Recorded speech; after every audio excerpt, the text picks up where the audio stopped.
ये एक social service announcement है जो जनहित में जारी है। सरकार आपको कुछ बातें बताना बहुत जरूरी समझती है और मुझे लगता है कि ये मेरी जिम्मेदारी है।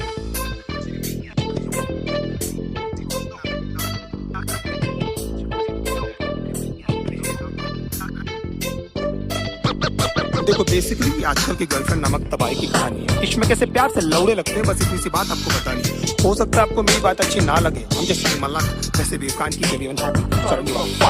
लौंडे प्यार में क्या क्या चूतियापे नहीं करते, तुम इसके बारे में सोचोगे और इनमें से तुमने कितने किए ये सोच के खुद को कोसोगे। कहते इश्कात का दरिया लेकिन लवड़ू तो तैरना कहाँ आता है, जहाँ भी जाता गांडू वहाँ पर तू काय को जाता है। आजकल के रिलेशंस कितने झाटू और दो कौड़ी के हैं। हमारे अंदर के सारे घाव उस माँ की लौड़ी के हैं। उड़ता हुआ तीर हमको अपनी गाड़ में लेने का बहुत शौक है, क्योंकि पहले दिन से हमको पता रहता है बाबा की पिक्चर अपनी फ्लॉप है। तुम्हारे जैसे चूती आशिक घुमा चुकी हजार, ये सारी मतलब की मशीनें, इनको किसी से नहीं हो सकता प्यार। कितनी भी मरा लो इनको हमेशा कम पड़ जाता है। हर 2 मिनट के बाद तो इनको अपना एक्स बॉयफ्रेंड याद आता है। लेकिन हालत ये कि जानकर भी हम कुछ नहीं कर पाते। सामने लिखा रहता है गांड फटने वाली है, लेकिन क्यों उसको पढ़ नहीं पाते। पता नहीं ये छोटा सा फंडा इनको क्यों नहीं समझ आता है कि इनका सो कॉल्ड जो बेस्ट फ्रेंड है इनके साथ में बस सोना चाहता है। लौंडों से इतनी देर तक गले लगती है कि न जाने कब के बिछड़े, और गांड जोली में हम ये सोचते हैं कि हम ही शायद पिछड़े।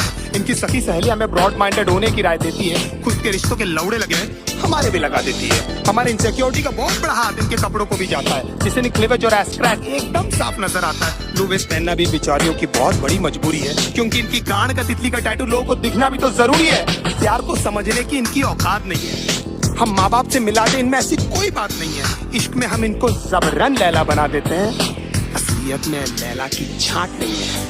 मैं चलता था जिस रास्ते तुझे पाने के वास्ते, मेरी जाना मैंने क्या कुछ नहीं सहा। जान के अनजाना था, हमेशा मैं बेगाना था, तुझे खोने के डर से कुछ ना कहा। हमारा नंबर हमेशा व्हाट्सएप फेसबुक के बाद ही आता है। ये हगने बाद में जाती है, पहले इनका अपडेट आ जाता है। सारा दिन और सारी रात की फोन की गांड में घुसी रहती है, और कुछ बोलो तो इनका बहुत बड़ा उदास हो जाता है। तुम्हारे एक्शन से पता नहीं है लौंडिया क्या क्या करती है। इनका कोई मान धर्म कोई मॉरल वैल्यूज थोड़ी जिससे ये डरती है। कोई बड़ी बात नहीं है जो भाई बोलकर इनको 1 साल से गिफ्ट दे रहा है, तुम्हारे जाने के बाद में भोसड़ी वाला वो ही इनकी ले रहा है। एक दिन गिटार उठाकर बोलती है See, it's been gifted by my ex। एक बार तो मुंह से उसके नाम भी निकल गया। When you were having sex, कान फटी में 2 सेकंड में मेरा केले से किशमिश हो गया। मैं छोटू को ढूंढता रहा, बेचारा झाड़ियों में कहीं खो गया। बाप के पास में स्कूटर नहीं, लेकिन लड़का BMW वाला होना। कड़कों के इस साथ में होता है इनका सारा रंडी रोना। पैसे वाले लौंडे के साथ में एकदम गांड फटी में ये रहती है। फिर उनकी माँ बहन क्या, उनके जूते चप्पल भी ये सहती है। बचपन में जो पापा ने समझाया था अब समझ में आई वो बात कि पढ़ाई नहीं करेगा तो अच्छी लड़की कहाँ से मिलेगी। मतलब पढ़ाई इक्वल्स नौकरी इक्वल्स पैसा हो। मतलब पापा को भी पता था ये सालियाँ पैसों से ही आती है। नाउ द क्वेश्चन इज कि पैसा होकर भी इनके जाल में क्यों फंस जाते हैं। कुत्ते बन के क्यों इनके सामने प्यार के लिए हाथ फैलाते हैं, क्योंकि हम चूती हैं and we always need an emotional support. और उसी बात का तो फायदा उठाती है मदरफकिंग होर्स। बहुत सारी I lost count how many people they slept with, they say it so proudly कि न जाने माँ बाप की कितनी सेवा की है। 15-20 मिनट तक तो ये हमको पहचानती तक नहीं है, उसके बाद इनको याद आता है। इसने भी तो मेरी ली है। लेकिन इतने सारे लोगों को याद रखना ह्यूमनली पॉसिबल भी तो नहीं है। बड़ी बात है कि इनको एटलीस्ट याद है कि हम इनके साथ हैं, और हो सकता है क्योंकि ये इनकी टेम्पररी हालात हैं, नहीं तो कितने सारे लोगों को तो ये कपड़े पहनते ही भूल गई है। कितना क्यूट फेस बनाकर मेरी लिरिक्स सुन रही है, जैसे इनको आइडिया ही नहीं है कि सब मैं किसके बारे में बोल रहा हूँ। एक्चुअली हंस इसीलिए रही है क्योंकि इनकी गांड फटी हुई है, क्योंकि एक एक करके मैं इनके सारे राज खोल रहा हूँ। मैं चलता था जिस रास्ते तुझे पाने के वास्ते, मेरी जाना मैंने क्या कुछ नहीं सहा। जान के अनजाना था, हमेशा मैं बेगाना था, तुझे खोने के डर से कुछ ना कहा।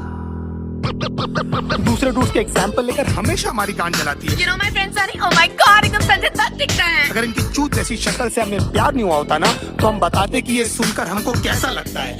1 महीने में आपका सेंस ऑफ ह्यूमर इनके सामने फेड हो जाता है। Then they talk business, घर पे क्या बोलूं तो कितना कमाता है। फिर धीरे धीरे इनके बिहेवियर में चेंजेस आने लगते हैं और एकदम से इनके लाइफ में कोई NRI आता है। लेकिन कभी मुंह खोलकर ये नहीं बोलेगी कि वो आपको छोड़ने वाली है। They play mind games and let you do this dirty job। You deserve someone better। मैं बहुत बुरी हूँ, खुश रहना तू। एंड में लगता आपने कि ये बेचारे पे न जाने कितने पाप अपने कन्वीनियंस के हिसाब से ये पट से बदल जाती है। अगर बहुत उमड़ के प्यार आ रहा है तो जरूर आपसे कुछ चाहती है। You're only there till she finds someone better than you। उसके बाद who are you और man, कौन है रे तू। हमको लगता है सिर्फ हमारे साथ हुआ, लेकिन भाई सबकी स्टोरी है, निकल भी नहीं सकते, उगल भी नहीं सकते, अजीब सी ये मजबूरी है। इसीलिए आप लोग मेरी लिरिक्स से इतना ज्यादा कर रहे हो रिलेट, मैं भी फ्रस्ट्रेट होकर ही कर रहा हूँ यार ये कहानी नरेट। हमारी गांड मारते मारते भले कभी नहीं थकती है, लेकिन लेंट उपवास और रोजे एकदम याद से रखती है। ना even God knows that you guys are so fucking fake. हंसते होंगे वो ऊपर तुम्हारी झूठी भक्ति देख, भगवान करे जो मैंने सहा उससे एटलीस्ट ज्यादा तू भी भोगे, और तू भी जाने कैसा लगता है अपना सब कुछ खो के। तेरी आंखों के सामने तेरा बॉयफ्रेंड किसी और को किस करे, और सारी रात तू रो रो कर बस मुझको मिस करे। If my love was true तो तू देखना तेरे साथ में सब कुछ होगा, ऊपर वाला मुझे भी तो देगा तुझ पर हंसने का एक मौका। Don't you think of coming back because now I hate you from my heart। अब स्वैप होने वाले हैं हम दोनों के हालात। तुझे ये सब बोल के मुझे क्यों बुरा लग रहा है, क्यों मुझे हर जगह पे तेरा ही मनुष्य चेहरा दिख रहा है, मुझे बर्बाद करके भी क्यों तो मेरे दिमाग से नहीं जाती है, क्यों मुझे सुबह शाम बस तेरी याद आती है, क्यों?